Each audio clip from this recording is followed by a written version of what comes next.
अष्टवक्र गीता दूसरा प्रकरण सूत्र नंबर 25 इस प्रकार है। मैं अनंत महाम बोधो आश्चर्य जीव विच्य उद्यन्ति धनन्ति खेलन्ति प्रविशन्ति स्वभावतः। अनुवाद इस प्रकार है। आश्चर्य है कि अनंत महासागर रूप मुझ में जीव रूप तरंगें उठती हैं, परस्पर संघर्ष करती हैं, खेलती हैं तथा स्वभाव से ही लय हो जाती हैं।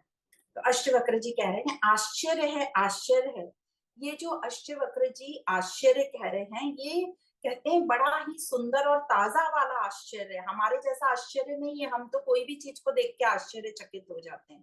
तो बड़ा ही सुंदर, ताजा, कोमल आश्चर्य है। और कहते हैं राजा जनक जो कह रहे हैं, मैं अनंत महासागर जिसमें लहरें ही लहरें उठती हैं, हमें लहरें दिखाई पड़ती हैं। सागर तो हमें दिखाई देता है क्योंकि लहरें हैं, आगे पीछे उछलती कूदती हैं, तो वही हमें दिखाई देती है क्योंकि हमारी इंद्रियां उन्हीं को देख पाती हैं जो थोड़ी भिन्नता होती है, जिसमें जिसमें भेद होता है। और हमें अच्छा भी वही लगता है। जीवन जो हलचल में हो, जहाँ हलचल हो, हमें वही अच्छा लगता है। तो ये जो लहरें हमें दिखती हैं, और हम ये लहरें नहीं हो तो हमें घबराहट होने लगती है। तो कहना ये है कि हमें शांति से घबराहट होती है और हमें हलचल अच्छी लगती है। इसीलिए जब हम शांत, थोड़ी देर भी शांत हो जाते हैं तो हमें डर लगने लगता है या हम कुछ और काम ढूंढने लगते हैं कि अब मैं क्या करूं, मैं अकेला हो गया, मैं अकेला हो गया। तो शांति तो हम लोगों के लिए जैसे मौत की निशानी हो या मातम की निशानी हो। जैसे हम सब ने एक्सपीरियंस किया होगा, खास करके जो थोड़े से बड़े उम्र वाले लोग होते हैं, वो हमेशा जब उनके बच्चे आते हैं गर्मियों की छुट्टी में, तो वो बड़े खुश होते हैं, कहते हैं हमारे घर में रौनक लगी हुई थी, हलचल हो रही है। और जैसे ही बच्चे जाते हैं तो बहुत ही वो दुखी या डिप्रेशन जैसी स्थिति में आ जाते हैं, कहते हैं बाप रे, घर तो खाने को दौड़ रहा है, घर तो खाने को दौड़ रहा है। तो इससे हमें समझ में आ जाता है कि कैसे हमें चाव चाव चाव चाव ये पसंद है। हम तो बोलते चावनी नहीं पसंद है, हमको, हमें शांति तो पसंद ही नहीं है, सात्विकता हमें पसंद ही नहीं है। तो यहाँ पे ये बोल रहे जो लहरें हैं वो हमें दिखाई पड़ती है, पर जो लहरों का जो आधार है वो हमें दिखाई नहीं पड़ता। लहर के कारण हम सागर होते हुए भी हम सागर को देख नहीं पाते, क्योंकि हम लहरों में उलझे रहते हैं। हम अपनी कामनाओं में इतने उलझे रहते हैं कि हम सत्य को देख ही नहीं पाते, या ये कह लो कामनाएं जो है वो सत्य को ढक करके रख देती हैं। तो अब क्या करें, कैसे हम इस सागर को देखें? क्योंकि कामनाएं तो उठती ही रहेंगी, लहरें तो चलती ही रहेंगी, सागर है तो लहरें चलती रहेंगी और सत्य को कवर करती रहेंगी। तो हम कैसे इस सागर को देखें? तो हम सोचते हैं कि जब ये हमारी परिस्थितियां खत्म हो जाएंगी, तब हम ये आध्यात्मिक अध्ययन कर लेंगे, या जब हम इस ज्ञान को पढ़ लेंगे, तो हमारा ये रहता है कि जब ये लहरें थम जाएगी तब मैं सागर को ठीक प्रकार से देख पाऊंगा। तो अष्टवक्र जी कहते हैं ऐसा कभी भी नहीं होगा कि ये लहरें थम जाएं, या ऐसा कभी भी नहीं होगा जब आपकी कामनाएं खत्म हो जाएं। कामनाएं तो चलती रहेंगी, कोई ना कोई कामना तो आपकी हमेशा रहेगी। तो अब हम क्या करें? क्योंकि हमारा तो यही एक्सक्यूज रहता है कि अभी ये कार्यक्रम खत्म हो जाए, ये कार्यक्रम खत्म हो जाए, तब मैं सत्य का मनन चिंतन करूंगी या मैं इस ज्ञान को पढ़ूंगी। तो अब क्या बोलेंगे, हमारी रिस्पॉन्सिबिलिटी तो हमेशा रहेंगी, हमेशा हमारे सामने कर्तव्य रहेगा। तो अष्टवक्र जी कहते हैं इन लहरों के चलते ही, ये जो लहरें उछल रही हैं, उठ रही हैं, टकरा रही हैं, आपस में संघर्ष कर रही हैं, खेल रही हैं, इन सब लहरों के बीच में ही तुम सत्य को देख लो। इसके अलावा तुम्हें कोई दूसरा समय नहीं मिलेगा जब तुम ठहर के जब ये तुम सोचो कि ये लहरें सब शांत हो जाए फिर मैं सागर के दर्शन करूंगा, ऐसा कभी नहीं होगा। तो लहरों को अपना काम करने दो, ये प्रकृति है, लहर प्रकृति है, इसे हम त्याग भी नहीं कर सकते, इसे त्यागना भी नहीं है, ये त्यागा जा भी नहीं सकता।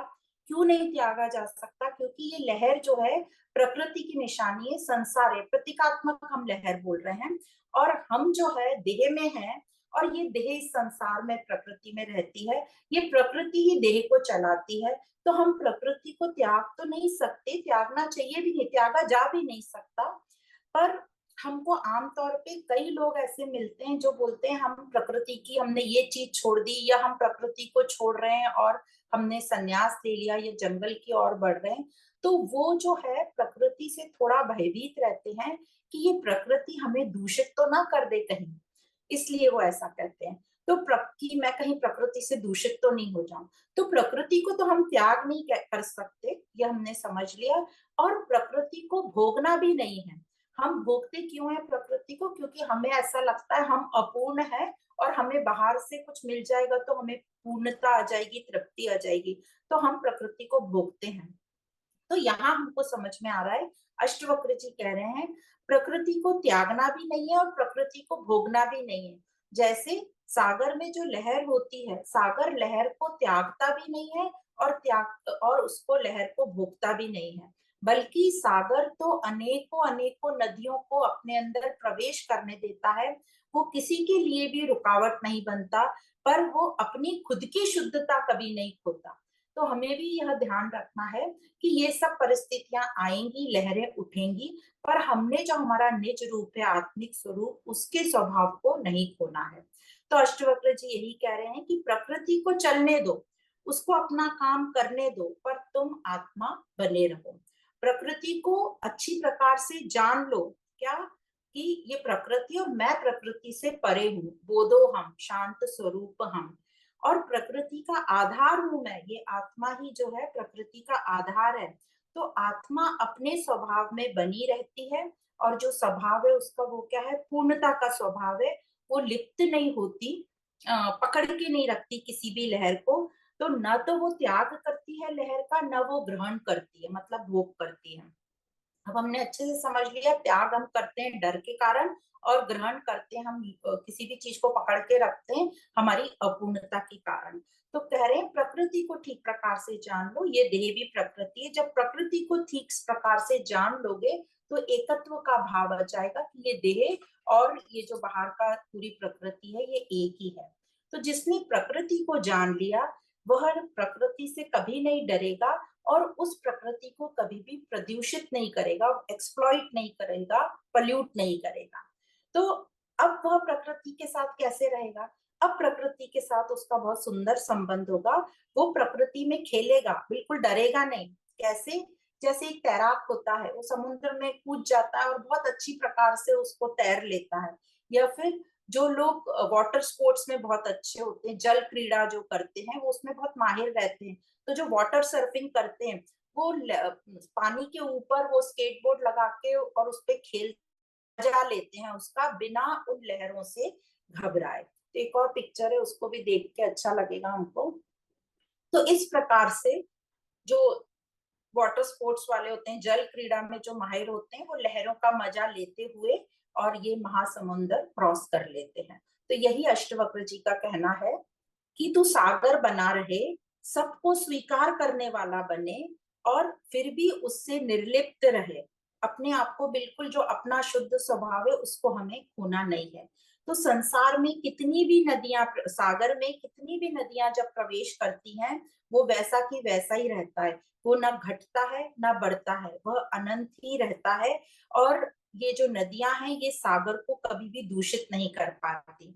और यही अध्यात्म है कि जीवन के प्रति स्वीकार भाव हो, पर उससे आसक्त न हो, उसको पकड़ के नहीं रखें, उससे लिप्त नहीं हो, उसको भोग नहीं करें, और इस आध्यात्मिक ज्ञान को पूरी तरह से यूज करके अपने जो अंधकार छाया हुआ है हमारे अंदर, अहंकार का अंधकार, उसको साफ करें, अपनी दृष्टि को साफ करें।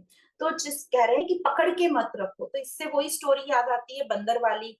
जब वो एक बरनी में हाथ डाल लेता है और मूंगफली पकड़ लेता है, मुट्ठी भींच लेता है और फिर उठा निकालने की कोशिश करता है, तो क्या होता है? निकलता ही नहीं है। जब वो मुट्ठी छोड़ देता है तो निकलता है। तो यही अष्टवक्र जी भी यही कह रहे हैं कि भाई पकड़ के मत रखो किसी चीज को, लिप्त मत हो किसी को, और स्वीकार भाव रखो, किसी को भी त्यागो नहीं। तो इस प्रकार ये 25वां सूत्र दूसरे प्रकरण का अष्टवक्र गीता का यहाँ पे समाप्त होता है। तो ये 25वें सूत्र के साथ अष्टवक्र गीता का दूसरा प्रकरण जनक उवाच यहाँ पे समाप्त होता है।